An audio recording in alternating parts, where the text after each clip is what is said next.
Good evening, everyone. We're a couple of minutes early, but we have a full house tonight, so I'll call the meeting to order for Monday, December the 9th, our regular council meeting. Approval of the agenda. Let the December the 9th, 2019 regular meeting agenda be adopted as presented. Moved and second. All those in favor? Opposed? Carried. Adoption of the minutes. The minutes of the regular council meeting held November 25th, 2019 be adopted as presented. Moved and second. All those in favor? Opposed? Carried.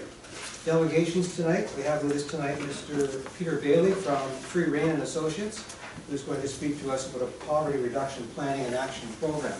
Mr. Bailey, the floor is yours. Thank you, Your Worship. Good evening. Good evening, members of council, and a full gathering. It's nice to be here. I'm here this evening to speak in reference to the letter in your package in regards to the provincial poverty reduction strategy that was announced through the Union of British Columbian Municipalities.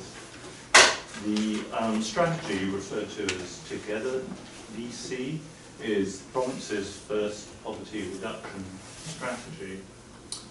Part of this strategy is to apply funds to local councils to be able to engage in a variety of actions under a program entitled Poverty Reduction Planning and Action Program.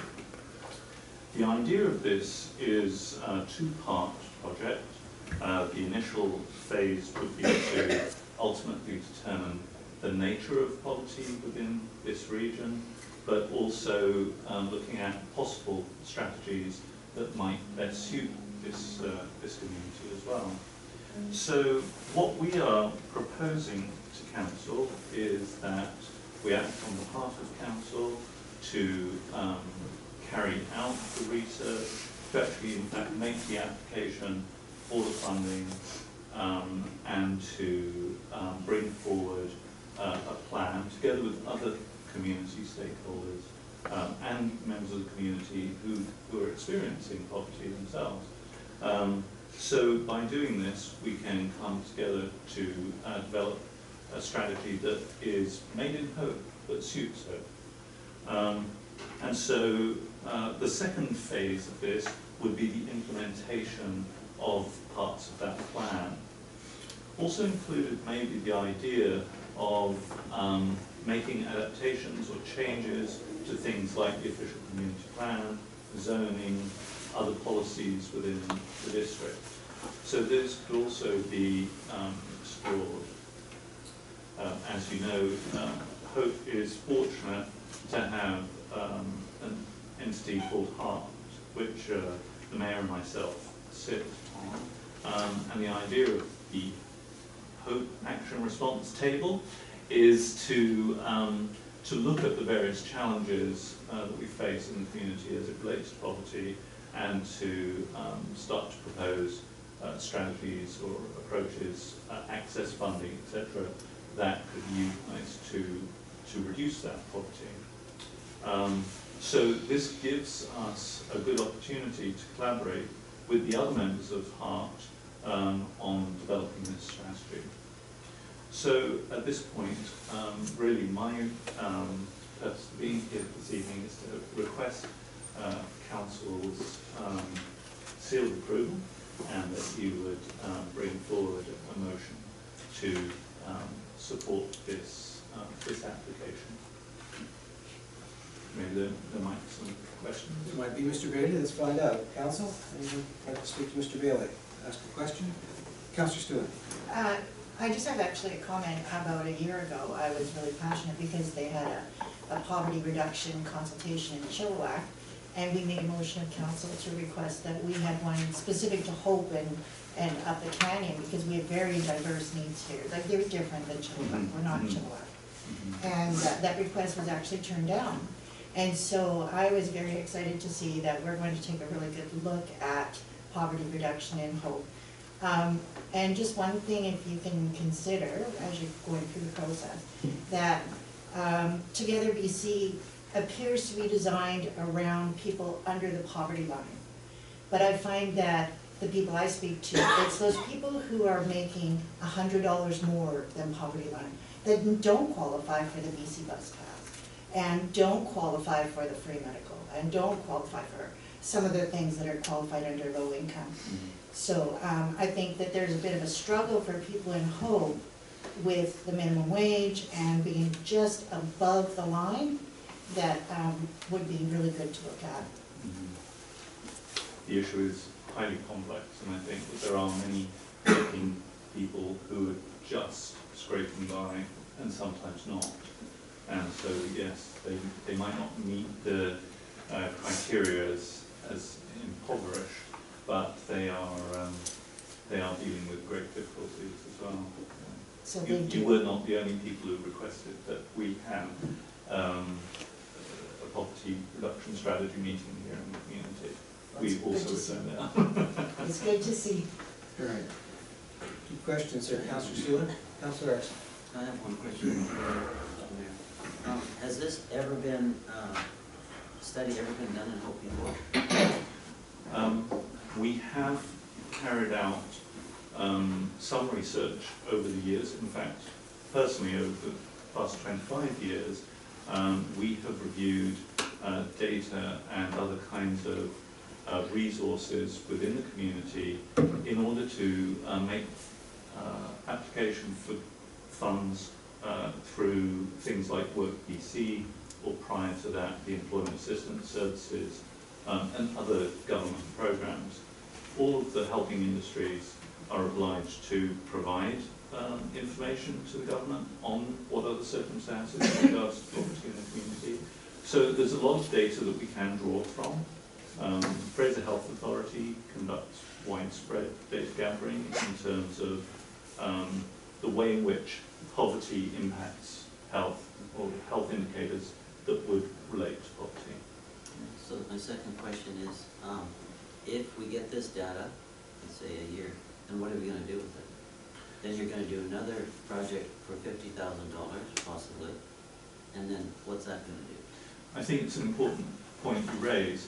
I think over these last years working in this field, there have been a great number of studies done on certain things around economic development or community development, what have you, and it's just sort of fizzled. It's not really gone anywhere.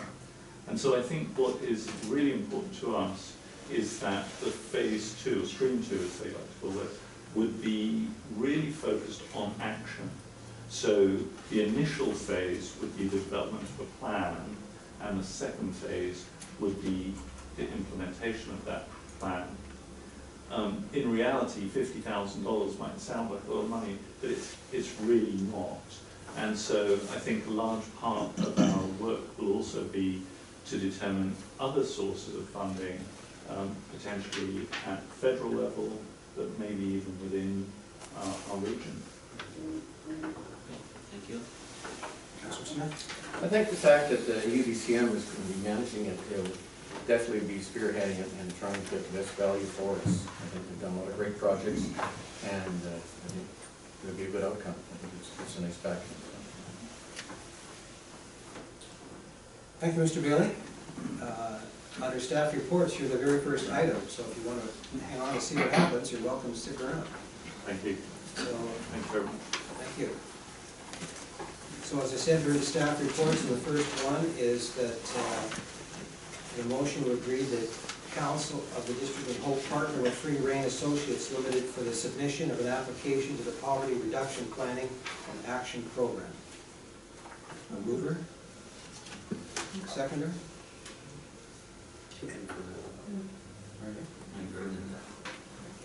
And further that. Oh, I'm sorry, I missed the bottom part. And further, that the District of Hope provide the overall grant management. Now I have a seconder with Councillor Stewart. All those in favor? Opposed? Carried. There you go, Mr. Bailey, we are off and fly. Thank you very much. I must go to my next meeting. Thank you. The next item is the grant and aid applications, and I turn it over to the Director of Finance, please. Thank you, Your Worship. So every year we advertise for grants and aids for our policy. We were a little delayed this year in that we had to update our policy, so our deadline was November 22nd this year. Usually it's October 15th. We had 4 submissions. They're in front of you there in the report, and basically staff is seeking direction on what to include in the 2020 financial plan. All right, council, any comments on the recommendations by Director of Finance, Councillor Stewart? I noticed that the whole choir was listed in previous grant applications and that they are not here at this time. And I just believe that perhaps the person who was putting the grant application in had some extenuating circumstances. And I wonder if council would consider, if there is money left over, thinking about that as an addition later. There is money available, and that could do a late submission, do we not? That's up to council during the course of the budget to process. I do recall, I think last year the choir, I think for the same reason that Councillor Steele mentioned, we're a bit late because of circumstances like that. So I haven't heard anything at this point this year, any late phone calls or anything to that degree. But certainly that's the reason that there's 10,000 in the budget, and as you can see, there's 7,500 plus 18. So there is a little bit left over. That the 10,000 will go into the budget. It's just a matter of approving the applications so that I can put them in the budget as the actual recipients, and then there'd be a line there that says certain. Which we could do at a later date, and maybe Councillor Stewart, if you wouldn't mind following up to see if they do in fact want to do another submission for this year. I would be happy to do that. And thank you, get back to Director of Finance, and then we can make sure the paperwork's done and get that in. I'd be happy to do that. Okay. Any other questions of Director of Finance?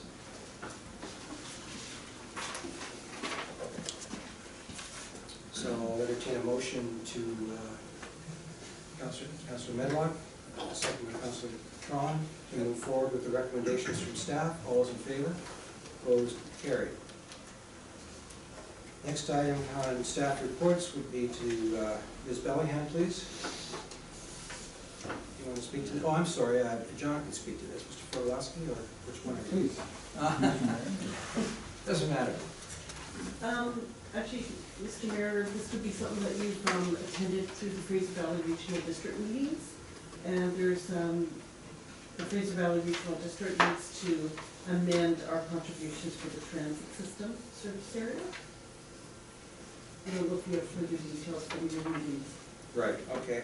So the resolution would read that the council of the District of Hope resolves to give consent and support the adoption of the Fraser Valley Regional District Hope Connector Transit System Service Area Amendment Bylaw number 1555, 2019.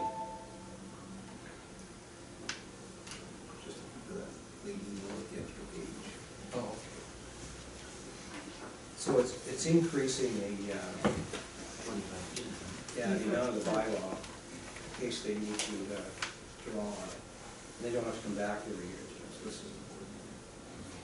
Yeah. Does council have a chance to read this? So I have a, let's get a mover and a seconder, and then you can discuss. I'll move. Okay, move and second. Go ahead, Councilor Medlock. I just want to make sure everybody saw that extra page that was sent out later. That I think the important part of there is the cost section where it says that the bylaw requisition limits do not have a direct financial impact, as the actual requisition level is still set by the board through adoption of the financial plan bylaw. So I think this is more of a housekeeping issue than anything as well. It is. Yeah, it just gives further direction to the regional district. Okay, all those in favor? Opposed and carried. The next item is a just for information of the memo dated December 5th, 2019 from the CAO regarding the transfer station roll-off fee we received. Move second. Is there any discussion? All those in favor? Opposed, carried. Next item is from the Director of Finance. She's talking about the the water utility borrowing. Do you want to speak to that now? Okay, thank you, Your Worship. So what I prepared for council for the water utility borrowing is a timetable of the sequence of events that have to take place in order to successfully borrow. And a little background, the MFA, the Municipal Finance Authority of BC, has two issues of financing, one's in the spring and one's in the fall. So you have to go through all the right hoops in order to meet those issue dates. Obviously, the spring issue's out of the question. So the goal would be to meet the fall issue. So what I've done is I'm working backwards. So our loan authorization bylaw, which is adopted, has to be sent to the regional district, and I was instructed that it has to be there by the second week of August. So I put in there August 10th, which is the start of the second week. And then prior to that, in order to get it to the August 10th, council must adopt that bylaw no later than July 27th. In order to adopt that bylaw, the process of the alternative approval process, you must receive the assent of the electors by July 13th. That process takes 30 days after the second notice that we have to publish. We have to publish it twice consecutively in the local newspaper. After that, it's 30 days where the elector has the opportunity to respond to that. So I've got the first notice is approximately June 4th, the second approximately June 11th. And this, once that's done, it takes about 8 weeks.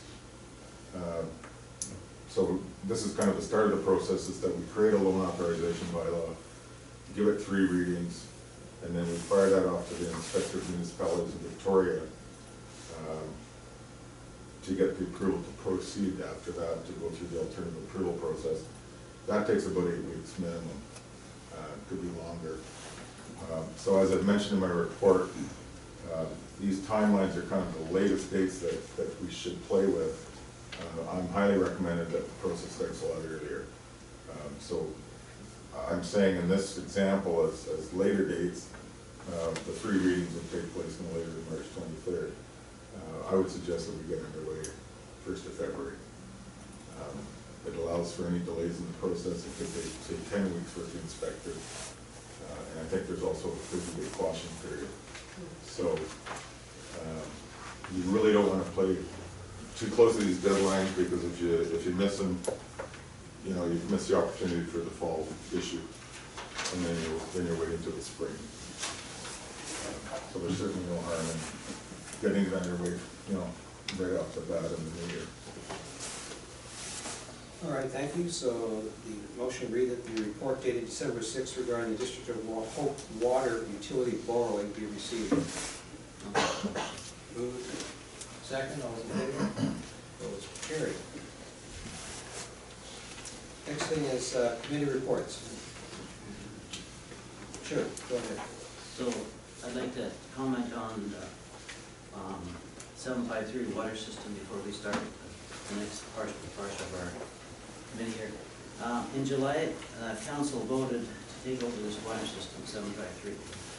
So 5 months have gone by, and there's approximately, 200 residents in the 753 water system, and the water controller, of course, have been charging extra amount of fees for the residents out there.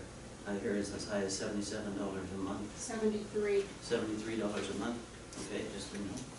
And plus, I guess the controller has Clorox doing some of the work on the system. Anyway, what I would like to see is, well, one more comment too, is the District of Hope has been connected to the water system for several years. So what my proposal is, I'd like to make a motion today that, let's see if I can,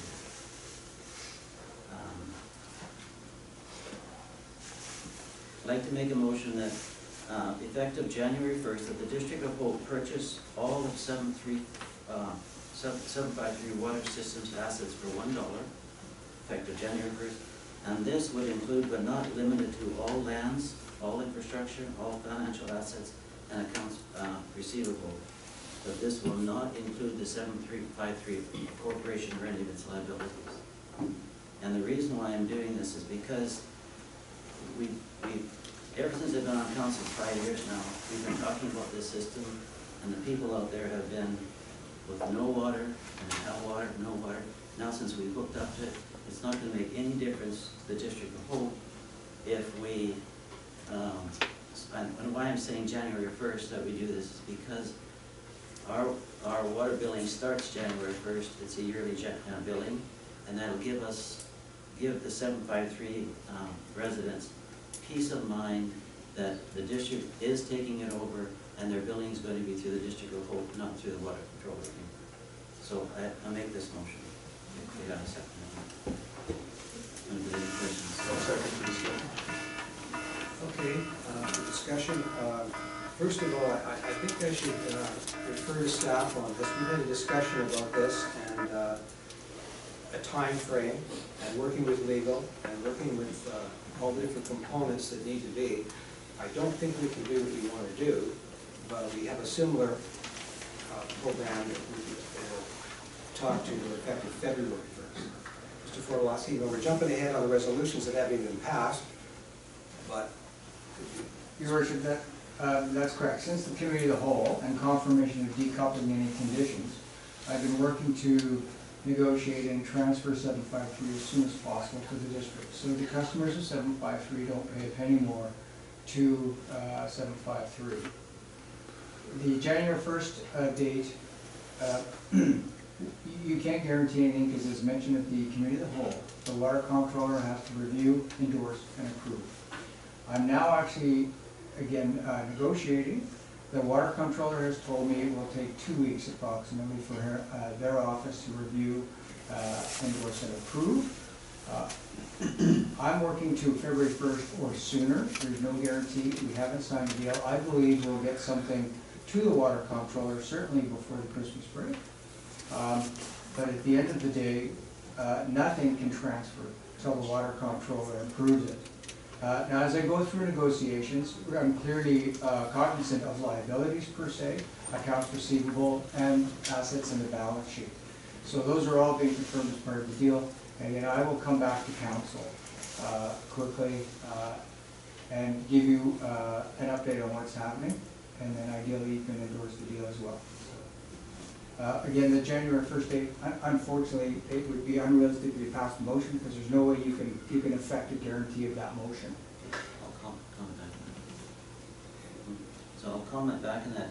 If we told the controller that the District will pass it for January 1st, it begins January 1st, so these residents will not be getting any bills from the controller. I want to give the residents some peace of mind saying that January 1st, the District of Hope is taking over their billing procedures. Because 5 years is a long time that we've been talking about this, and we need some action, and I think we need to do it as quickly as we possibly can, and that's why I'm saying January 1st. Yes, the lawyers can put January 1st, at least the residents of this, these are still Hope residents, just because they don't have a water system, they're residents of Hope, and I think they've been mistreated by this water system. Mr. Mayor, I understand the comment. I am actually working with the comptroller to see whether or not they've issued invoices for the next quarter, because we issue invoices in our district on a yearly basis. And if I can have them pause those, then we're already working transfer mechanisms for those accounts to come into the district.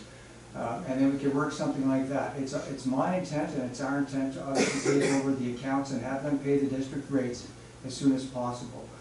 If they have to go beyond the January 1st timeline, we'll look at,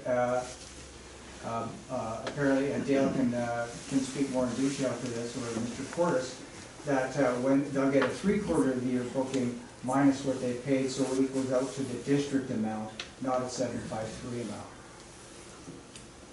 so regardless, starting January 1st, they're paying our water rates, not 753 rates, no matter, however we structure it. Is that correct? Well, the information that I was just handed today as far as the billing would go is, I was an instructor, not instructed, but I was told that 753 was going to, because of timing, because I understood that approximately February we'd be actually getting the accounts, is that because 753 are currently billed quarterly and they get a bill in January for the first quarter, is that they would be responsible for that bill to the controller. And then come April 1st, when they'd be getting their second quarterly bill, we would have to, because our bylaw says an annual residential fee, is that we would, just like any other new customer that comes onto our system, if they come in through the portion of the year, we prorate it. So in that scenario, if 753 customers were to get a bill from the controller in the first quarter, we would then send out a bill to the 753 customers for the balance of the year prorated for 9 months of the year on our rate. Now, if that does change, and we do get instruction that we're able to bill them for the full year, then obviously they'd be paying the full year district appropriate for our bylaw. So I'm just waiting That's to get what I instructions seek to from do. the time. Yes. That's what I'm seeking to do with the comptroller. So if they will halt any issue or not issue, that's fine, and we can start the program from January 1st. All right. Go ahead. Mr. Mayor, regarding that again, that's why I'm kind of emphasizing January 1st, because I really don't want to see these 200 residents of Hope get another $72, $73 for 3 months. Unless they raise it again. Per month. It's per month, for 3 months, for a quarter, you Yeah. said. Well, we don't need that, we're giving them the water already. We're giving them the water already, so I think if we told the controller, if council would pass it, that we want it effective January 1st, and even though we don't get the transfer, the District of Hope takes the billing from January 1st. That would give 753 residents a great Christmas gift. Mr. Mayor, I've already, again, requested that from the water control, that the billing cease. Tomorrow I'll follow up on that again, and ideally that's the intent, and then the intent of council is to get this thing transferred as soon as possible and relieve customers of 753 of the financial burden. I would not want to change the conversation that we've had with the organization, the legal, to start changing things again. I still think it's going to happen, and I think we should stick to what staff is recommending, and this will be done, and there will be nothing paid. Well, I can't guarantee that, but I'm positive in the conversations that we've had that this will end December 31st for 753. Well, then I think let's put it to a vote and see that if we can just make 753 assured that we're not going to be getting the bill from the controller, that District of Hope will be taking it over January 1st, even though the transfer may not be, but the billing will be taken over January 1st. If it goes down, it goes down. Mr. Mayor, it probably doesn't matter if council passes a resolution respectfully, because on transfer we'll get the balances owing and the balances received. That's right. So if they don't bill from January 1st and the transfer doesn't take effect till February 1st, doesn't matter, because we'll get those accounts and then we'll bill accordingly according to our rates. If I could just add too, when we bill our annual utility bill, we don't bill it January 1st, because we're just getting back from New Year's Day, so. But it's effective January. It's effective January 1st, so, and I can't speak for my staff that prepare it, but I'm sure it's probably mid-January kind of thing when they go out, because it is for the whole year, so it's not like we're tied to having it out within the first 2 days of the New Year. So if a couple of weeks pass, it just allows us, I mean, from my point of view and for my staff's point of view, it'd be a lot easier on us if we can bill them annually from the get-go, because we just have to, you know, we don't have to fuss around prorating, which is another step. It's more tedious, whereas if we bill them annually, you know, when we do the rest of the the utility uses, then it makes our world a lot easier. And it makes their world a lot easier too, because they're getting higher rates for the full year, so I'll wait for instruction. All right, thank you. Yeah, Councilor Medlock? Just to clarify, so John, you're suggesting that it won't matter if we say January or February, because the rates we're going to attempt to bill from January forward, but if the customers at 753 receive an invoice in January, February, March at $73 a month, they're to pay that bill, how are we going to offset that? First, again, I'm waiting for confirmation, which should occur tomorrow. If, my request is that they don't bill, they don't send out the bills. If the comptroller agrees that we'll start January 1st, everyone, including the comptroller, will issue communications to the customers that if bills are sent, please ignore, and we'll get that as well. On the books, quite frankly, 753 will incur an accounts receivable for January, or however long it takes technically for the transfer to occur. As part of the transfer, that liability will come to us, and we can adjust that loss against how much we pay, knowing that that loss in slate revenue is a small price to pay to achieve your intent, which is to transfer it as soon as possible. So that's an affordable, I think, a price to pay to get the system over instead of waiting for a quarterly billing session. We get the assets, we get the liabilities.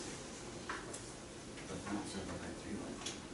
Well, any receivables, we will take over any receivables. The corporation. Pardon? The corporation, that's a good, Oh, yeah, his motion included not taking on any of the liability.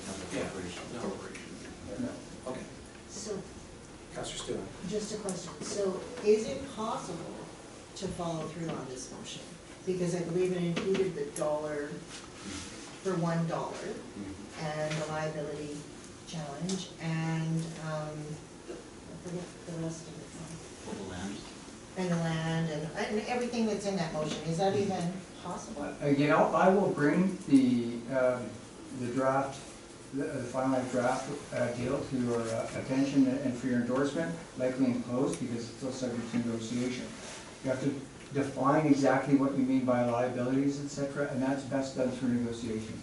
I have no indication that there are any outstanding loans owed by 753 or anything else like that, and we'll quickly determine and confirm all that, again, within days. Again, you could pass a resolution like that. I don't believe we could give it effect, unfortunately. So just a comment? Yes. So based on that information that's been provided, I don't feel that I have enough information to be able to support this particular motion, but I do support the intent to have this taken care of as quickly as possible. January 1st would be perfect for me. But based on the information that I currently have, I would not be able to vote in favor of the motion. Can I comment on what's going on? So just because we say we're gonna take it over January 1st, that doesn't mean all the negotiations will be completed. It doesn't mean that. When you buy a piece of property, you buy a piece of property and you say the subject, you remove the subjects, and at that certain date, then it's taken over. But what we're saying here, this is saying that the District of Hope, us here, are serious. We're gonna take it over January 1st, and then the negotiations can follow, even if it takes 2 months to negotiate, because land may take some time. There may be some problems with the land that we're in, but we're going to take it over. I want these residents to know that January 1st, they're not gonna get billed from this controller for $73, and someone's gonna come in with that chloride, and say we're gonna dig this up, or we're gonna charge this for you or this for you. I want them to be at peace. We're giving them the water, and it's not gonna make any difference to us here, but it's gonna make a whole different, that our whole water system will be under one managed water system. All residents will be, and that's what I'm saying, January 1st. We won't have all the negotiations done, absolutely not. It's just a serious intent that's saying District Hope is serious, and we moved it, we wanted to start January 1st. So, again, I'm in favor of taking on 753 water utilities as soon as practicable as well. But, so, Director of Finance Smith said that, you know, you prefer to avoid having to do any of the prorating and whatnot, but if in all reality, we wouldn't be able to actually take ownership of the utility until February, we must have to do some prorating. Could we really even effectively get away from that? Like, I'm thinking maybe the motion should just read February 1st because it's an obtainable motion, and we're gonna get through we're talking about billing one way or the other. We're all hopeful that there will be no more bills going out to 7,000 residents, and that their water utility rates would simply be the district's rates, but is there any way to avoid that prorating, I guess is? Well, I mean, if the 753 customers get a bill from the controller, that's changes the picture of how we do the balance of the proration for the year. If through this process that we get told in finance that controller's not sending out any bills, then ideally I'd like to, as I mentioned earlier, is to get that bill going on with everybody else's bill, which avoids prorated bills. If, again, and maybe in a week or two, I might have more information and start the department to, if it means delaying the bills going out a week, so that we can get them all on the same billing cycle, then that's what I would prefer, so that we're not. I thought of a different way to frame the question. That makes more sense to me, so hopefully it makes more sense, my question. If we made the motion taking over by February 1st, we would have no ability to bill for January's water bills at the district's utility rate, because we don't have a motion to accept that, right? But if we make it effective January 1st, would that give us the ability to start January 1st with all the 753 users at the district's rate? Does that make sense? So,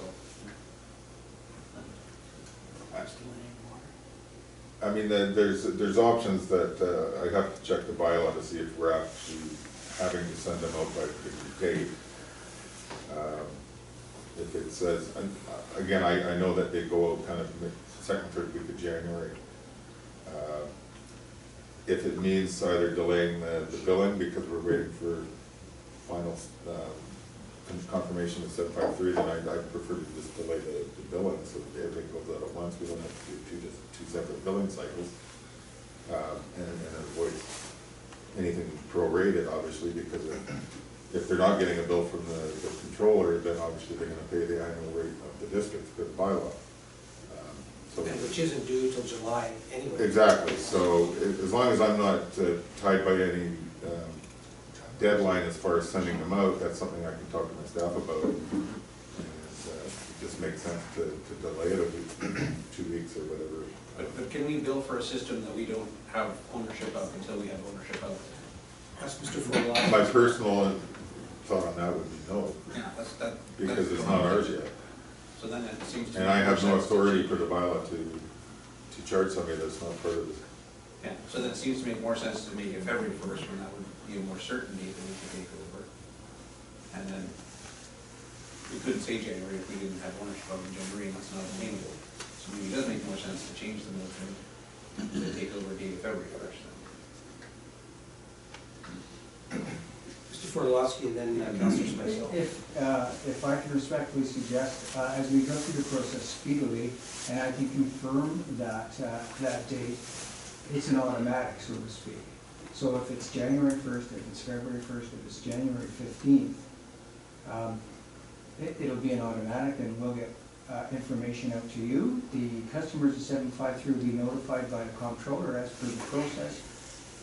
We will also put information out, and finance will be instructed accordingly. Councilor Smith. Yeah, just my comments on it, if we're looking at taking over the accounts receivable anyways, if they send out their quarterly billing cycle, that money's getting collected, coming to us in a roundabout way anyway, so there's no reason for us to not be able to do it for January 1st. I think even if the controller sends out their bill for that part, they're sending out the bills for the $73 a month, and February 1st, we're gonna take over that bills. There's gonna be people that haven't paid that January 1st bill. So That we will it collect. becomes It becomes an increase in the accounts receivable that we're taking off that part of it anyways, and we can either decide to waive it at that point in time when we have ownership of the 753, so. Yeah, I think it's just a number bouncing here to here on it, Wasn't the whole form just avoiding that $210 bill or $215 bill? which basically is what we need to get. Yeah, that's the, Yeah, but I mean, like, if you go with what Dusty said, and it still puts the onus on them to pay $215. Well, yeah, but Dusty's saying they just pay it anyway, the water controllers will accept that money. Which then we can give a reduced rate throughout the year because they've already paid that piece of it. And that's complicated. But It that's- is. So, on the land and that, you know, from 753, we won't have control of it January 1st, right? Probably not February yet. Again, Mr. Mayor, I'm suggesting that we, as soon as we can get the transfer date, that's for the complete transfer of the system. If the water control will agree to stop billing for the next quarters, which is what I'm going for, then we will just begin to bill on the assumption, and a very safe assumption, that we will finalize a negotiated settlement. What we wish to avoid, and which we need to avoid, is actually physically taking over the system before an agreement.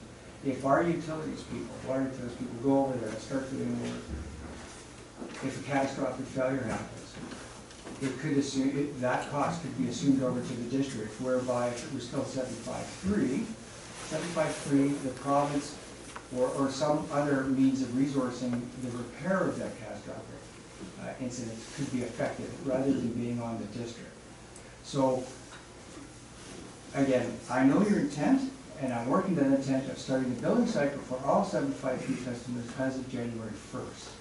If it doesn't happen for a technical reason, like Councillor Smith says, we can adjust the accounts to the amounts for the district, as per a district payer for the year. What we do have to avoid, though, is the thought that customers, through the transfer, will avoid paying accounts receivable. So up until December 31st, or till the actual day that we can actually switch over or start billing, customers of 753 rightfully owe the amount charged by the comptroller in 753, myself included, and then we move over to the district. So there's no way anyone should get water for free through the transfer agreement. Council, any other questions before Council? That's okay. John, you're confusing me a bit. The first you said, not practical, January 1st, not gonna happen, February 1st, you said it doesn't matter. Now, the last statement you just said, it makes it sound like you're leaning more towards the February 1st date in a motion. Your Worship, to separate the two, if I can get the water comptroller, again, to say, no, we're not going to issue the bill for the first quarter, and that will allow us to begin the billing cycle, we could probably begin that safely managing risk. But what we cannot do is put a date on when the actual transfer agreement will be approved and the actual transfer will happen. I'm targeting February 1st, knowing the timelines that are set out. The water comptroller said roughly 2 weeks for review, approval, and endorsement. I'm going through negotiations now. It would be a bit of a couple days after Christmas, but I believe we should be able to get the actual transfer done, lock, stock, and barrel, February 1st. Does that answer your question, Councilor?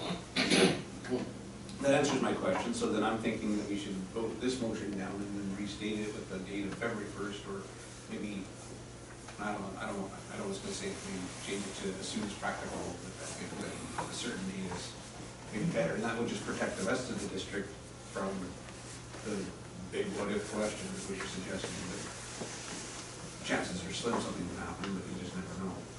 As soon as the transfer date, Your Worship, is affected, it's our responsibility to bill regardless. So if it's February 1st, January 15th. But I'm worried about repair for whatever reason. I don't want Absolutely. to take on a debt that's not ours. Right. Until it's ours. So the effort here, and what will happen is it'll be isolated. We won't be liable, provided you don't take over the system. So the motion as it stands is reading that way. Right. So I think that. So Councilor Smith? Yes, I mean, they've suffered a long time out there, so we just want to make sure the ink's dry and everything, because they've gone back on their word so many times, you know, the last years in this, and Councilor Erickson Right, we want everybody to make sure they're happy that we are taking over, but we do want to make sure that we have everything signed in that first, because they have not been trusted in the past. But we are moving forward and we will get there, but we need to have them signed. So, lack of trust. Before I call the question, Councillor Erickson, are you changing your motion, or we're gonna vote on this and see what happens? Don't vote on this. You wanna vote on your, We've okay? already put a second, let's vote it up or down. All right, so I'll call the question. All those in favor of Councillor Erickson's motion? Opposed? It's defeated. Who wants to put the motion on the floor? Councillor Medley. I don't think the word is quite as well as Bob did, or Councillor Erickson did, but I'll make a motion then that we take over the 753 water system effective February 1st with the intent to start annual billing as of January 1st. Does that make more sense? I'll second Okay. All right, I have clarity on that? Yep. I have one comment. Okay. So, did someone get the second? Yes. Yeah, we have, yeah, go ahead. Okay, so if we're taking it over, we cannot take over the 753 corporation, because that's part of the system.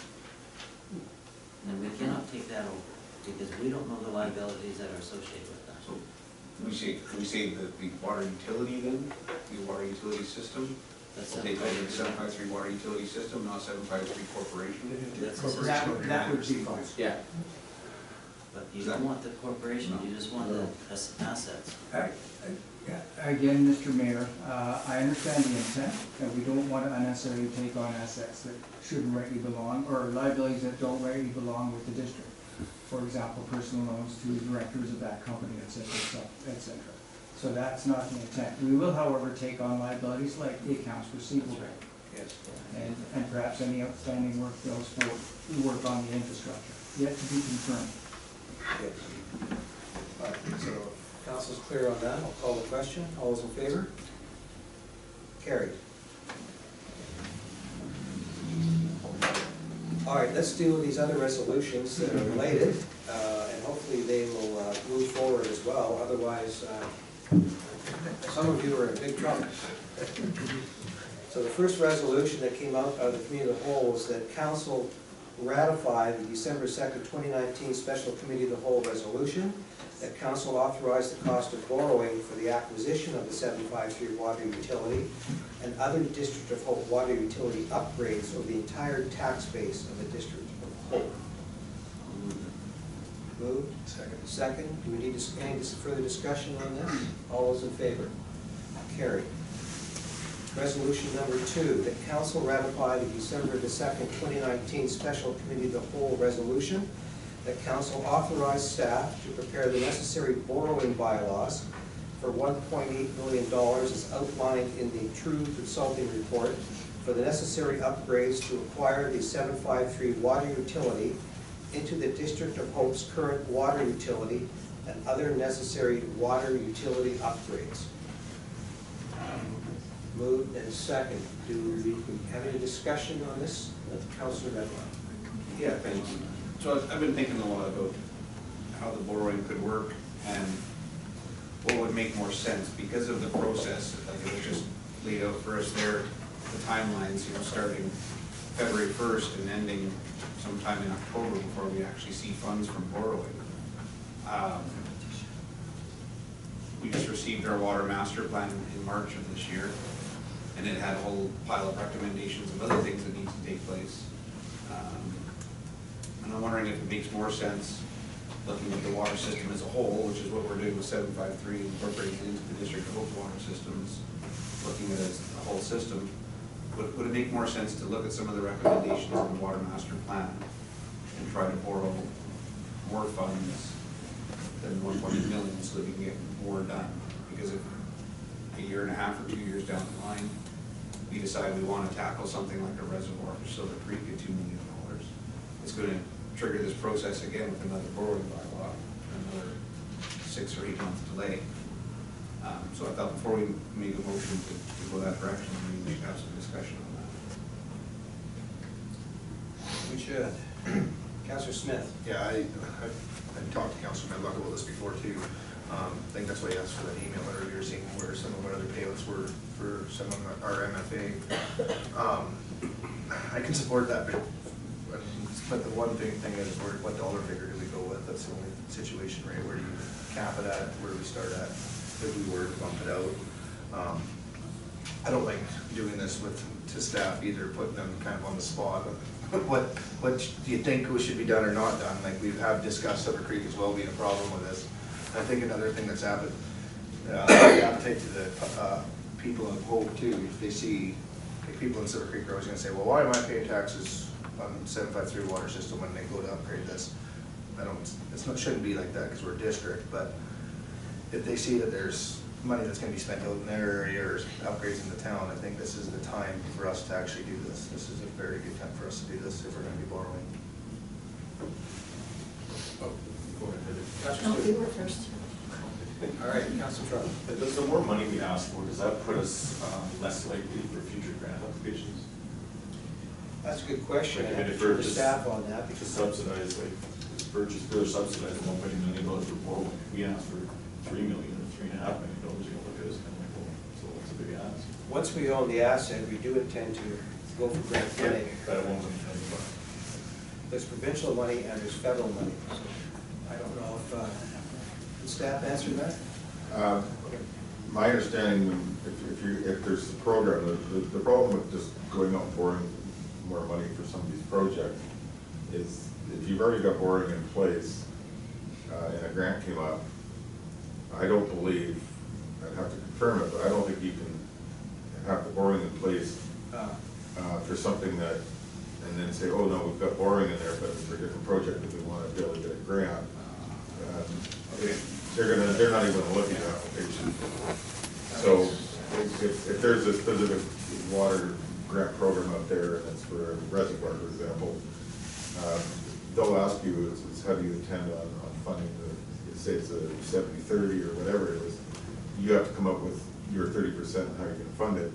You might say, well, we've got some reserves or whatever, but if you're gonna say we're gonna borrow, you can't use something that you've already got in place from a previous borrowing bylaw to use that in your grant application. We won't accept that. On your application will just it'll go further than the bottom of the pile, so.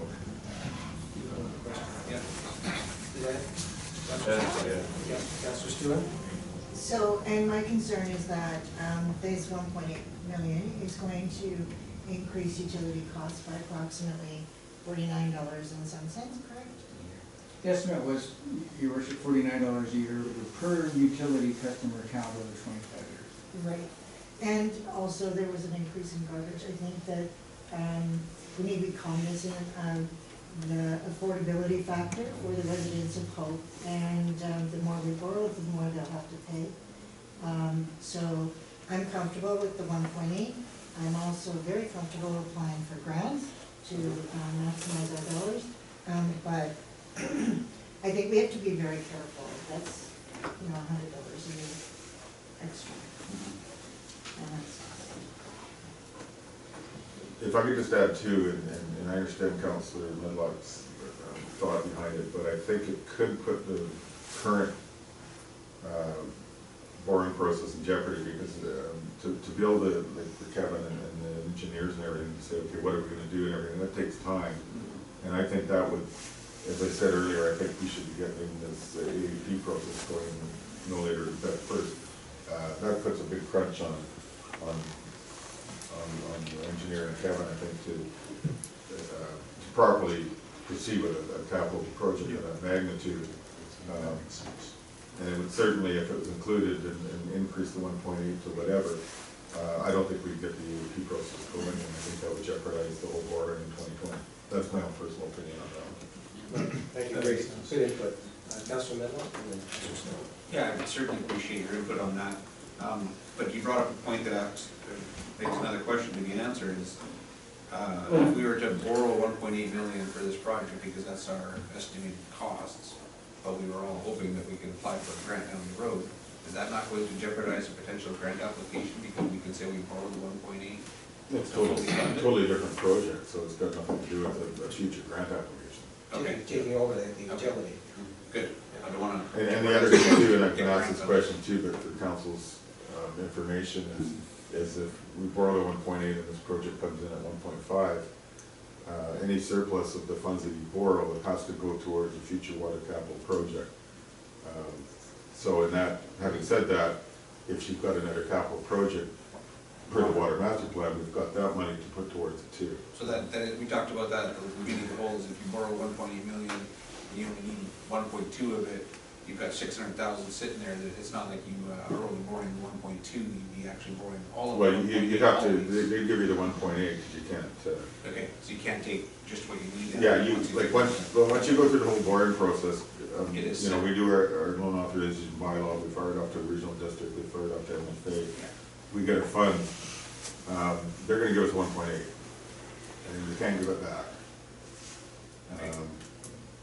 And so if you do have the surplus, like I said, you can't go buy a fire truck with it, you can't go use water funds for a sewer project, you have to use it for a water-related capital project. So that, certainly that money can go towards the future water master plan project. Okay, so that's good to know. Yeah, thanks for your input. Councilor Mr. Dickens, so the money that left, because Silver Creek is definitely in dire straits out there getting upgrades, as we've seen in our master plan. So we could use part of that perhaps as seed money towards a grant? Potentially, yeah, would you? Like using some of this money here. Yeah. Making the assumption. That's where we're gonna come in under budget, because if we could use part of that money, get, seed money for a grant, for the other plan. Well, what would happen there is you wouldn't call it borrowing as part of your funding, because the surplus funds, if we have any, would go into what I would call a water unexpended fund reserve. When we do our grant application, they're gonna say, how's the district gonna fund it? We don't say borrowing, we say we're using reserves. Right? So then borrowing doesn't come in. I mean, depending on the magnitude of the project, we might have to borrow, but a portion of that would be from reserves, which came from borrowing, but it filtered through borrowing into reserves. All right, if no more questions, I will call the question. All those in favor? Opposed? Carried. We're 2 for 2. Number 3, that the council ratify the December the 2nd, 2019 Special Committee of the Whole resolution. That council direct staff to prepare the necessary borrowing bylaws which require an alternative approval process for the acquisition and upgrades to the 753 water utility and other District of Hope water utility systems. Moved. Second. Any discussion? All those in favor? Carried.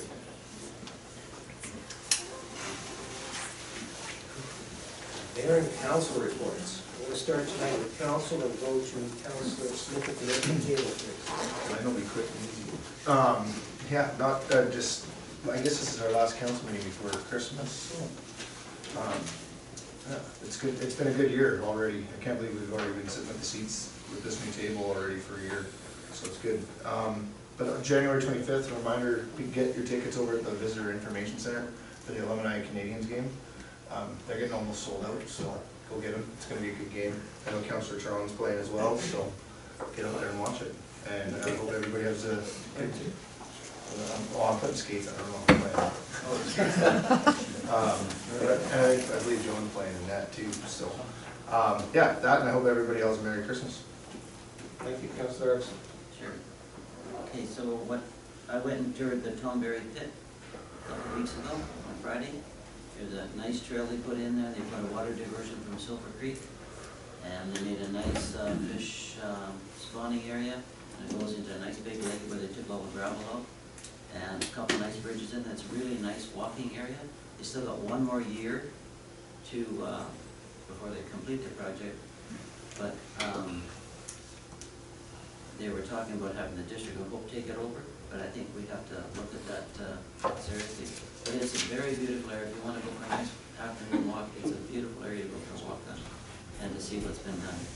And also I attended the BC Housing Information Sessions last Thursday. I attended actually both of them and talked to a lot of people. It actually was a good turnout. I thought it was a very good turnout. And heard a lot of comments from a lot of residents of Hope and business people. And so, I thought it was good, and I'm glad to go. That's all I have to report. Thank you. Councilor Miller? Yeah, okay, well, a few things. Over, was it last weekend before, I can't remember. Met with Dale Monrad and Denver there, and I think Victor was invited, couldn't make it to the meeting, but we're planning on trying to do an Earth Day event. So Victor with Communities in Bloom, because they've been doing that for years. But Dale is an enthusiast for electric vehicles, and he wanted to incorporate some sort of an electric vehicle car show along with some other vendors that could show, green initiatives. We thought about the new charging station that would be owned by the art gallery and things like that. BC Hydro, because we're going to be reaching out to all these people. We've already got an event application out for district and all of that. So I just put it out there for April 25th will be the day. It's Saturday, April 25th, which is the Saturday after Earth Day, which is the 22nd of April. I attended the supportive housing information session on Thursday afternoon, and it was good information. They had people there to talk to, and I think it's important to not just go in and read the boards, but actually have conversations with people that are there and gain information. So I know that's not before council at this point, but we're already getting quite a few letters and things sent to our email. And I encourage people to continue to do that, to reach out and talk to everybody on council so that we can hear what the community's feeling is. I certainly want to talk about it more, and once we get to the time of the public hearing, after that public hearing is over, we won't be able to hear any more comments, so I want to hear as much as I can up until then. I also had Fabio from the mattress recycling facility in town call me, and he says that they're offering quite the service to the community right now. They get 30 to 40 vehicles a day, he's saying, people dropping by with recyclables, whether it's glass or plastic or mattresses or whichever. And he's doing that sort of as a community donation, yeah. Like he doesn't make money from it. Recycle BC pays him very little toward it. So he was asking if there was anything the district could do to help him with that. And I don't know what that looks like. It may be something like trying to put a staff member down there, but I don't know if that's a possibility. But I think we could maybe bring it up in a future conversation at the council table to discuss what that looks like. And we already sort of do those same sort of things sometimes at the transfer station and at the return center. There's some recyclables taken there. But yeah, he's doing this now, and it's costing him money, and I don't think he can do it for long. He's losing money doing it, so it's worth a conversation, I think, to see if there are options, if there's anything we can do or can't do. But I think we should have a conversation about it in the future. That's all I have to report. Thank you. Councilor Smith? Okay, this December 14th, the library happenings, there's letters to Santa. I'm sure his worship's going to write them to Santa for us. And also, Towing is going to have their Christmas ride downtown. They've been doing it for 22 years in town. You know, and it's a great item, they got going there. Cat's Meow is going to be open now, the 25th year, 25 years. The toy store has been in business here. Also the Moose and Arts and Attic. So, it was a food bank Christmas dinner at the church down there. There's so many great volunteers down there. Just went down and thanked them all because they do provide a great service to this town. They're very good people. The Hope Pharmacy grand opening was that, well attended. The Tom Berry project, along with this, like I said, down there. There's 2 walking bridges down there, and we put in 3,100 trees and shrubs this year we planted down there. And like I said, it's next year to continue that. Went to the Hope Health Professional Community Partner Celebration, where the Rural BC Community Award was to our area, which is a very big award for Rural BC, for Hope to get it. So the service and dedication, teamwork at all levels of people in the medical fields that are in town is very well appreciated. Also, we had the Hope Holiday Fest with Peter Robb and Mark Strahl and Stephen Young. They turned on the lights for the Christmas tree. The lights downtown are very, very well received this year. Done good. Also attended the community information on the home risk. Also, Communities in Bloom is proud to inform that BC Hydro has approved us for $1,750 for 3 electrical service kiosks. So they'll be wrapped get around in it with different, like flowers and different things and that, just went. I met with Chilliwack and it's been great for their graffiti, getting rid of that, but also it makes the area look nice. So there'll be one down in Silver Creek, one on Old Princeton Way on the west, and the other one will be Cockwell Lake, because we want to make sure we include everybody, but it's going to look really good in the end, so thank you. Thank you. Councillor Stewart. So I handed my report in and I forgot something. So on December 2nd, I attended a special council meeting and subsequently received an email on the 3rd of December from Linda and Ryan, which I forwarded to the rest of council. And so I appreciate the emails that have come in, and thank you very much for their feedback. Also on December 5th, I attended the BC Housing consultation and spoke to quite a few people as well. I also appreciate the emails that are coming in, and I just, a lot of the comments actually are making some sense to me, and I appreciate them, so please do keep sending them in. And also on December 11th, this week at 11:30, Purple Lights purchased a new purple bench, and it will be installed at the Silver Creek, well, it is installed, sorry, at the Silver Creek School, and there will be a dedication at 11:30 on the 11th. And again, Purple Lights is about bringing awareness to domestic violence, and it's a place where people can sit and reflect, and hopefully we can see some more downturns in the number of people facing domestic violence. So I hope you guys can come and see the dedication, and that's everything. Thank you. Councillor Stewart. Councillor Trump. Hope Curling Club hosted their 60th anniversary launch meal on November 29th weekend.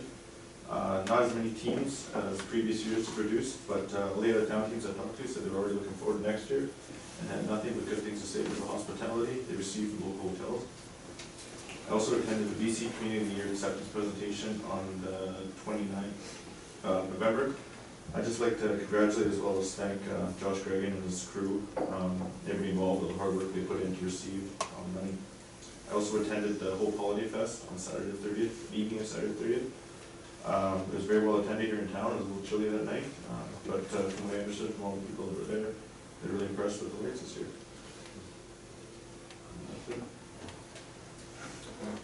Thank you, Councillor Tron. I'll be quick with my report. I attended the Hope and Area Healthy Communities Committee. We had a BC Housing presentation on supportive housing. Fraser Health gave us an update on their school vaccination record program, where all students need to have an accurate record of all their vaccinations. We had a long discussion on vaping, and it's a huge problem in our elementary schools as well as the high schools, according to Fraser Health. And they're working with the school district to start speaking to school students starting in grade 5, which surprised me, but I guess the earlier you catch the students, the better off you are. So that's important. There's a new to the community welcome packs available now if you know someone that's new to the community, to get a hold of them at Rewrite. And they're also doing a new volunteer program, and they have this package together, put together by different business people in town, and it's distributed through Rewrite. So it's been a while since we've had a welcome wagon, if you will, and a welcome program, so I'm glad to see that's been brought back. I attended the Fraser Valley Regional District Board and Hospital Board meetings, and they elected Jason Blum as the chair, who is a counselor from Chilliwack, who's the board chair again, and Henry Braun, the mayor of Abbotsford, was elected as the hospital board chair again, and we started our 2020 budget cycling. So as that unfolds, I'll share with council. I also attended the award for our 2019 Rural PC Community Health Award, and it was in recognition of your dedication, collaboration, and resiliency in providing excellent rural community health. And that was spearheaded by our local Fraser Health leadership with Catherine Weed and Dr. Gregan. And they've done a great job. And that's part of where the $500,000 funding came from, Fraser Health.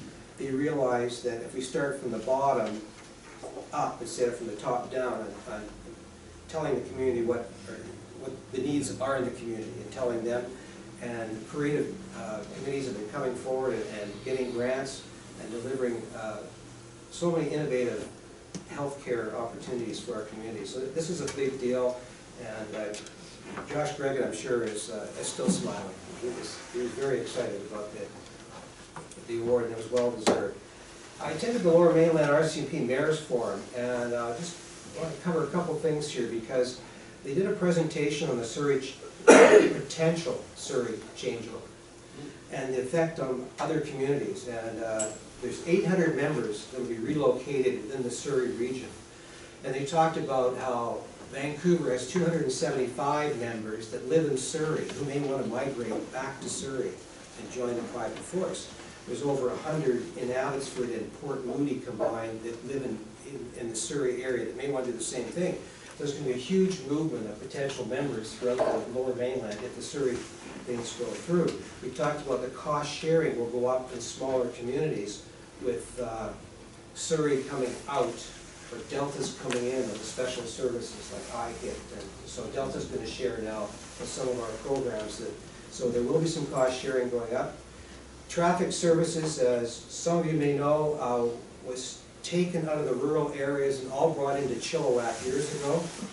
And now they're finding we have traffic covers from the Second Narrows Bridge to Allison Pass and up the canyon to Boston Bar, all based on a Chilliwack. So some of the guys do a lot of driving in a day. They're talking about now about putting them back into detachments again like we had before. So they're going full circle. It's not there yet, but there's a lot of conversation about it. So I think that could be a good thing. They're having trouble with providing, for members wanting to do the traffic because of the sheer distance that you're traveling all the time. And municipalities should continue to set aside money for estimated salary increases, which our staff is doing. Talking about 2.3 this year, 3.8, 3.5, 3.3, and 3.2. They do have a National Police Federation now. They have a union, and that's what it's called, and it's been certified. The preliminary bargaining has started, and it's with the Treasury Board of Canada. It's a unique animal right now. They don't know how it's all going to work. It's not the same procedure as they have with their own unionized employees. There's no date for contract negotiations to start, but the process is underway. Another interesting thing, they're looking at bringing back auxiliary constables. They're working with the province to reinstate that. They stopped in 2015 when an unarmed auxiliary was shot.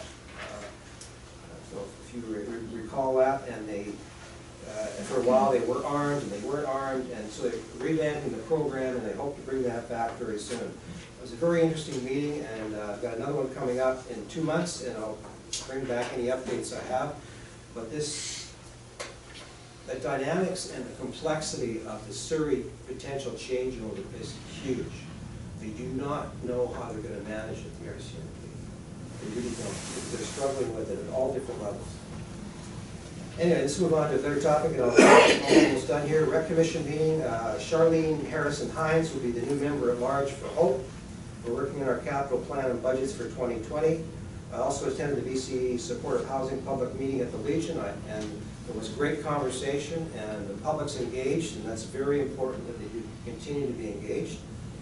I attended the Fraser Health Municipal Regional Meeting. It's where the mayors get together with senior management and the CEO, Dr. Victoria Lee, to discuss problems within our area and common problems.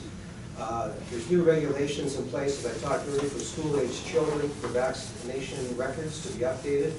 They're spending a lot of time in the schools vaccinating as many children as possible for different things. East Fraser Health right now, 71% of the students are up to date with all their vaccinations. They're very pleased with how quickly the parents are coming on side and making sure this happens. As I talked earlier, on a national level as well, vaping is a huge topic. Fraser Health would like us to look at our own tobacco, cannabis, and vaping bylaws and make sure we're up to date and current. And starting in January, there'll be a single point of contact for mental health for the public to call. We've been very frustrated in how to manage and maneuver the mental health system. There'll be one number to call, and the call center will be in Abbotsford, and they'll distribute the different numbers you need or get you the people to get in touch with you. I think that's a very, very good thing coming out of Fraser Health. It's a lengthy report, I know, but I finished. Permits and bylaws. I see Mr. Gill has joined us. Right on time, sir. Do you want to start with, I'll turn it over to staff, and this would go back to Ms. Bellingham, I believe. Yeah, council's already considered repealing the Village of Hope commercial vehicle licensing bylaw, so now it's just a process of adoption. Right. So it's hard to say this term, the village, that Village of Hope commercial vehicle license and repeal bylaw number 1468, 2019 be adopted this 9th day of December, 2019. Move second.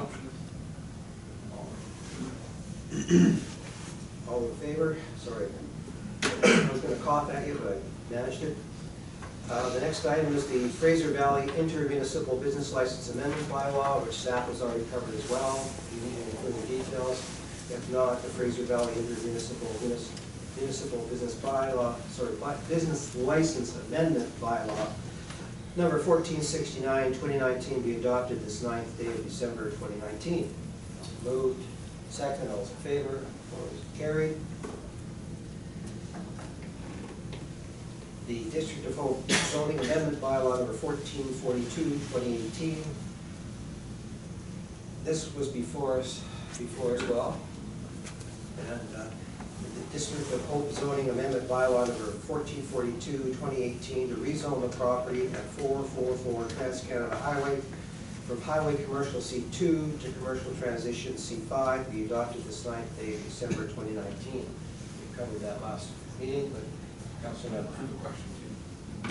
Sorry to ask a question, just why did it take almost a year to get Ministry of Transportation approval on this? Your worship, through you, there were a bunch of conditions that the ministry wanted, reports in relation to traffic. And so it took a while for the proponent to get assembled with those reports. We have their approval now. Yes, that is correct. I'll move it up. Second. All those in favor? Opposed? Carried. The next item is the report coming for our Director of Community Development. This is a very complex rezoning and redesignation report. I hope you can maneuver this for us tonight. I'll turn it over to you. I'll attempt it. Your worship, through you, what's come before us is both a official community plan amendment bylaw and also a rezoning. The OCP amendment bylaw is required in order to administer the rezoning application. You have to change the OCP in order to have a CD zone. It's going to be a site-specific CD zone for two properties, and the properties' addresses are 19743 and 19746 Foster Road. The site that it encompasses is approximately 17.12 acres. The parcels involved in the site, there are two different zones. The zone that's closest to Foster Road, or the entranceway there, is zone single-family residential. You can sort of see the property line on there, it's a red line. And the remaining portion is limited use. Right now, the property is occupied by, I believe, technically 11 cabins, and 11 cabins sit on the limited use zone. So the status of those cabins right now is non-conforming. It's the intentions of the property owners to sort of bring this property into conformance, preserve what they have, and then be able to moderately develop. And before staff considered a rezoning application, we wanted to figure out what the hazard threshold for the property would be, what the degree of the flood hazard is in that area. And so they had a report conducted by Madrone, and it was determined that the parcel can be broken up into two portions. There's the area that looks transparent, it's really pink, but area A, which basically identifies that whole portion being rendered, cannot be further developed. You can only maintain those cabins, you cannot expand the footprint. You can have passive uses, meaning RVs. There's a special use also that's been identified as well, which would be considered like an RV use. And during a high water event or a hazard, they would have to remove those RVs from the site and bring it to higher ground or a safe location. The green portion, which is identified as Area B, basically allows for new construction. However, there's conditions that a qualified professional is going to confirm the mitigation works and the flood construction level that's been identified in the report. So it's just not a straight go build. We're limiting any sort of new development in the Area B. What the proponent was looking to do was have additional 10 more dwellings. They're limited to a square footage of 1,500. That includes porches and garages in that encompassed building envelope. Area B is also permitted to have passive uses as well. We are limiting the passive uses, and the new use that's sort of being identified for only this zone and not the rest of the zoning bylaw is tiny homes. Tiny homes don't fall under any sort of code requirement. Some municipalities treat it as recreational vehicles. The combination of RVs and tiny homes for this overall site would be limited to 10. Other than that, there would be other sort of special conditions found in the CD zone. It's site specific. Prior to sort of, if it reaches the adoption stage, the property owner will have to consolidate the two parcels in order to encompass that zone to follow the property.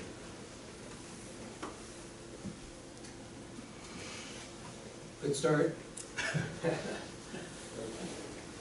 Questions from council? You get it? Well, that's really good. So I will read the first recommendation from staff.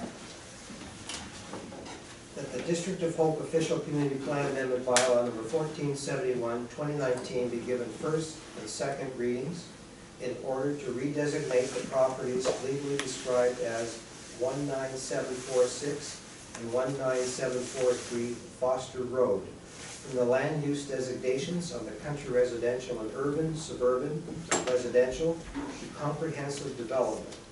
And further, that the public be notified in accordance with the District of Hope application procedures and public hearings information meeting procedural bylaw number 1393, the Local Government Act, and the Community Charter. And further, that the Council of the District of Hope has considered the duty to consult regarding the official community plan amendment bylaw number 1471, 2019, and concurs with the Director of Community Development that consultation be undertaken with the District of Hope Director of Finance and the District of Hope Director of Operations.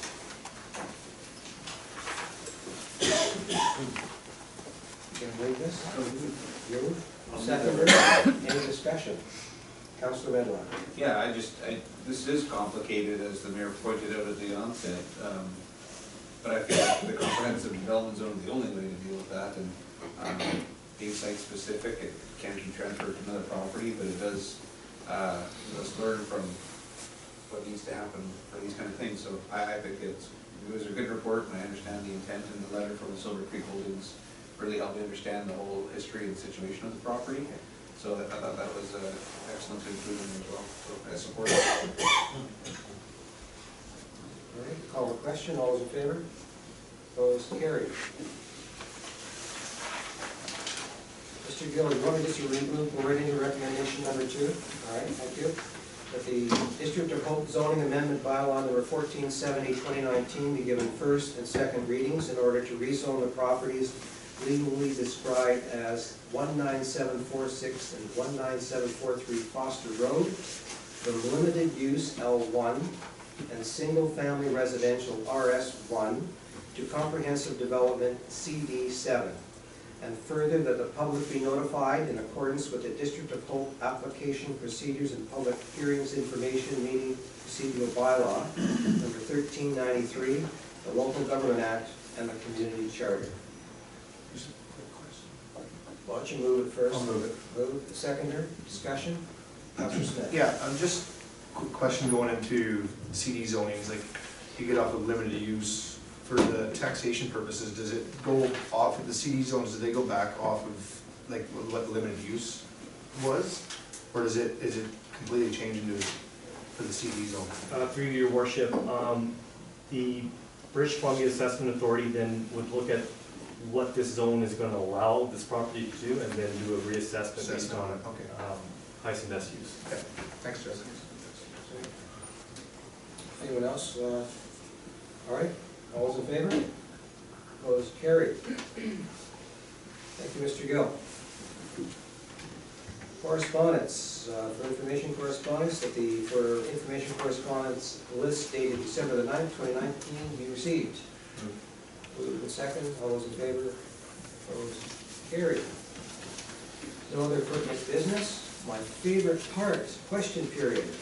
Calls for questions from the public for items relevant to the agenda. Next, please. Absolutely. Thank you very much. For my nerves are just relaxed. Mr. Mayor and Council, everybody, I'm Tessa Poole. I haven't come to the last two meetings because quite frankly, I'm sick and tired of it. But tonight, I had a very nice conversation on the phone tonight with Junan Muka regarding this water system. And today was the actual first time that anyone from District Hall has called her regarding a transfer proposal. So for 5 months, you've been dragging your ass. I don't need that kind of language. I'm sorry, but that's how I feel. Well, We have been shafted for years. I feel, as council and mayor, we voted you guys in, it's your duty to treat us all with respect and as part of this community, and you're not. And as I spoke with June today, she wants this done, she wants it over with. She never wanted it to begin with, but her husband never left a will, so it had to go to an estate. So like I stated, nobody has even talked to her until today. And that would be you, John. You phoned her today, because I phoned her today. You did email her in August. So the first time she's ever heard of even a transfer proposal was today. She wants it done, she wants it over with, but she's also leaving the country at the end of the year. So I can see this dragging on, quite frankly, forever, because she wants no money for this, she wants it done. This could have been done over the last 5 months. Why hasn't it been? it's been in receivership. That's the main reason. She has not had control of the system. But she still owns the system. The comptroller manages it, Yes. because she wants no part of it. So I don't know at this point, Mr. Forlowski, if you want to respond to that comment at all? I would, Mr. Mayor, and that I don't think it's fair. Again, I gave notice to her earlier. August is correct, and I've been working with the comptroller, who is essentially operating as a receiver. So June was aware of that. I have done a lot of concurrent activity, working with legal, etc., and commissioning the comptroller, who ultimately has to approve and endorse the deal. I'm aware she's going to be away shortly, so again, we'll meet before then. I made her aware of that as well today, and I understand completely, and we agreed that as soon as practicable, like in a week, I mean, as soon as we can, we will get a deal done. And as I mentioned to council, and as I mentioned to members of the public here tonight, it is staff's intent to get this done now as soon as possible. You have to bear in mind, council needed information to ensure that there were no preconditions on this transfer, and it took this last engineering report to really make that clear in everyone's mind as to the condition and the money required. Once that was made known to the community of the whole, I then began executing as per the intent. That $1.8 million though, is kind of been stressed to some of the people. They feel it's 753 only. That was for the entire water system in this entire community. Was it not Silver Creek as well? No. It was voted to move forward without that report done. Yeah, that's right. The report had nothing to do with moving forward with the acquisition of that water system. Yeah, July 2nd. Go ahead, Mr. Forlowski. Council can make resolutions saying it's our intent to take on the water. The details have still to flow out, and I believe council's been true to that resolution. And again, any transfer agreement has to be approved and endorsed. And if it was conditioned because of information delivered to the council, at the committee of the whole, the last meeting, then the transfer agreement would have to be structured to allow for that. In this case, there's no condition, so work's already begun and it will be timely. But it could have been done already. Go ahead. This has been dragging out for 5 years. There's plenty of, you could have gone and done this before. We're just getting, this is just ridiculous. It's gone on for too long, and I could go on, I could stand here all night and go on, but I'm not going to. My point was this. You never physically spoke to June Muke until today. You emailed her. There's a difference. And she was unaware of anything. She told me on the phone tonight. I phoned her at 5 o'clock today because I wanted to see if anyone had contacted her whatsoever. Because she is part of this. She still has to sign this.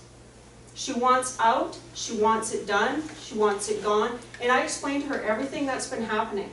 What we're paying, what people in the district pay, which, yeah, we're a part of, sort of. She had no idea what we were actually paying. I explained to her about the accountant in Penticton, all kinds of stuff that she says she didn't know about all this stuff. She kind of should be informed considering she is Gordon Muca's widow. But that wouldn't be our responsibility. I know, but you still have to communicate with people when you're going to, if you're going to take over a water system, she's still part of that water system. Don't you think she deserves communication? Well, she should be getting it not from John, she should be getting it from the water controller. Please, the mismanagement of a water system for over 30 years. Anyways, I just wanted to make my point there that she still has to sign off on this as well, and she wants it done, and she's leaving. So, I just want to know, how long is this really going to drag out for? Because 4 times now, I've been told It's done. it's a done deal. We're almost there. did you not hear the conversation tonight, Tess, with all due Yeah, I respect? kind of blanked out a bit. Okay, well, you know, I think you're directing your anger at the wrong people. We did not mismanage the system at this I table. never said you did. You did a few minutes ago. No, I did not. What did you say then? The What was that? comptroller's office has mismanaged this for over 30 years, and they should also be held accountable. Well, they should, But that's true. by the That should- same token, June Muca should have been sent a transfer proposal 5 months ago and not phoned about it today. What I'm saying is just it's going to be more and more, it's constantly being prolonged. And we're all tired of it. And I can't, if I wanted to sell my house, no one's going to buy it.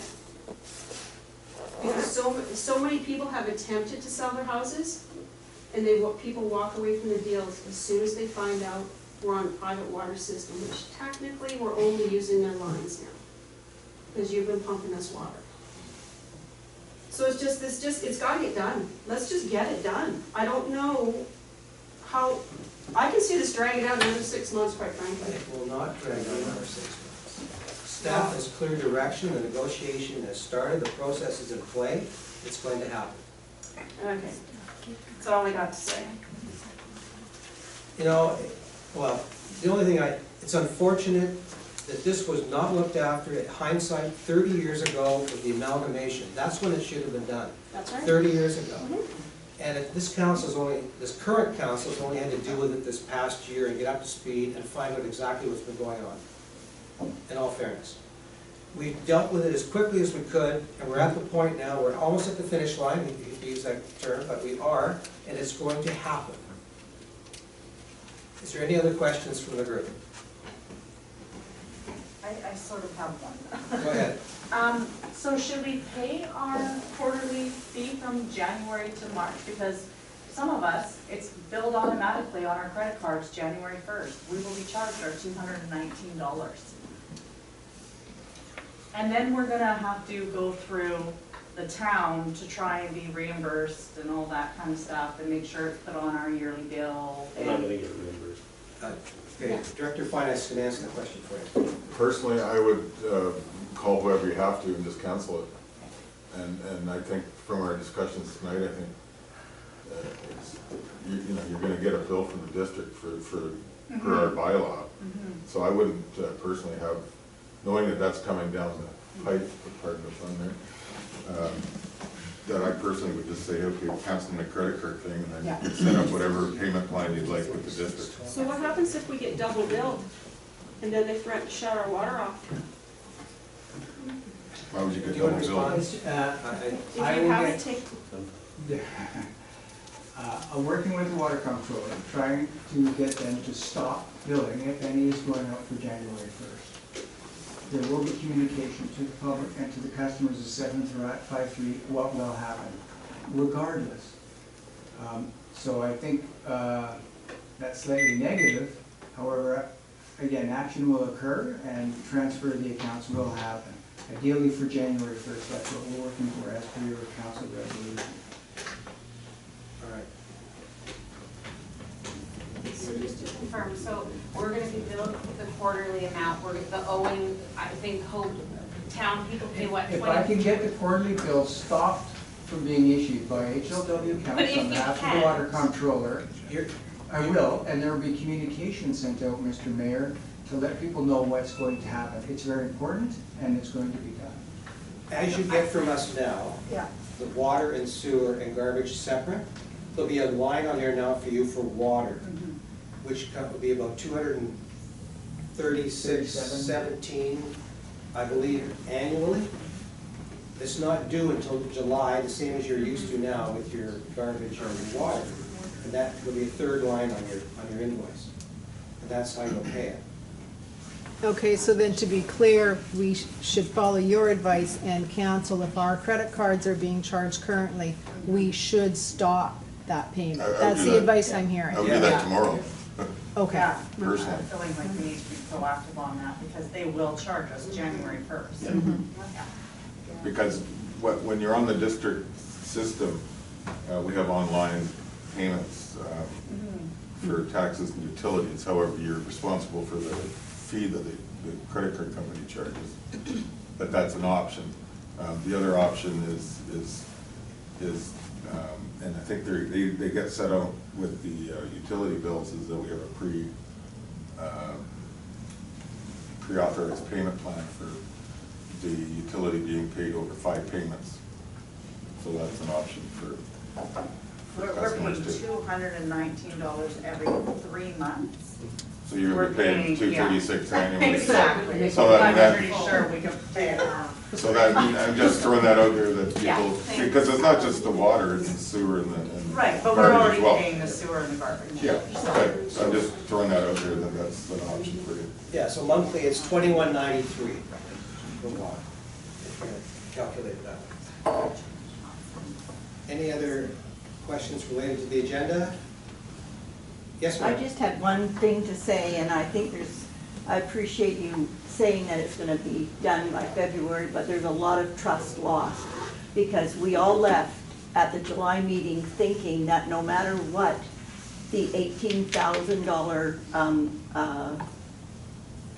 engineer's report said, you were going to take us over. We felt that you had directed staff at that time, it said right in the minutes, to start working on that. It is obvious to us now that staff did not start working on it till the report came in the end of November. This could all have been done, and I just want to remember that since the period between 2016 and 2019, we have paid the 753 people $537,203 to the comptroller for 4 years. Some of that did not have to happen if the comptroller would have been approached in July and August. Takes him 2 weeks to look at it, to get it done. That's why we're angry, sorry.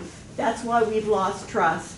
And I can't even imagine what will happen. We're talking about 194 homes, not people. Voting people could be upwards of 500 people in Hope, because each home could hold 2 or 3 people. We're just talking about the households. There's a lot of people affected here, a lot of people angry, and we've lost a lot of trust. So if it doesn't get done by January 1st, we will be very angry, and most of us don't even want to wait till February 1st, but we have no choice now. But you better not let us down again. Everybody is feeling they have lost complete trust, because in July we thought too it was done, and it wasn't. Thank you. Councillor Smith? So, a couple incidents happened to make it hard. When Gordy Muka died and leaving no will did not help things, you know, in that age. So over the years, they tried to take over this thing. Mr. Muka was against it. So June grew up and went to school here. She's a very nice lady, she is. But it was a mistake that her husband made by not leaving a will, was put her in a pickle. And then when it goes in receivership, you're not supposed to deal with them on receivership, you're supposed to deal with the receiver. Otherwise, you will be back in court sitting there, and that's why it takes longer. So But the receiver was, the controller wasn't notified about the takeover, I don't think, from what Mr. Portowski said, until after the report came back in November, even though in July, all councillors unanimously agreed that no matter what the report was, you were still gonna go ahead and take it over. There was contact. I'll let Mr. Portowski respond to you. Mr. Mayor, I have been updating the comptroller on all council resolutions on the situation, and they were aware of the July meeting, and they are intent to take it over one way or the other. But I hear you, and I will apologize for the frustration, and it's been long overdue. I think we will be putting this to bed once and for all by January 1st. Or February 1st, we're officially February 1st. Hey, Mayor, it's Jessica Peters. You had mentioned that the water currently is about $21 a month for residents, $22. Is it 20? Yeah, I'll look it up again during Did I say So 20? my question isn't really about the specifics, but 21.93. when you take on, if you're to get the $1.8 million borrowing, someone said that would be almost $50 a year. So then would that be another, say, $12 a month? Yes, it would go from two. Be less than $12. I mean, $12 a quarter. Be less than $12. Oh, it would be, yeah. Be like $3. Just $2. $4.10 or something. Yeah, because It's that late was and I'm not an good at math. annual amount of 50 something. That file would have to be updated. Yeah. Okay. All right, so those numbers are just, yeah, okay, thank you. All right, anyone else? Hearing none, motion to adjourn. Move.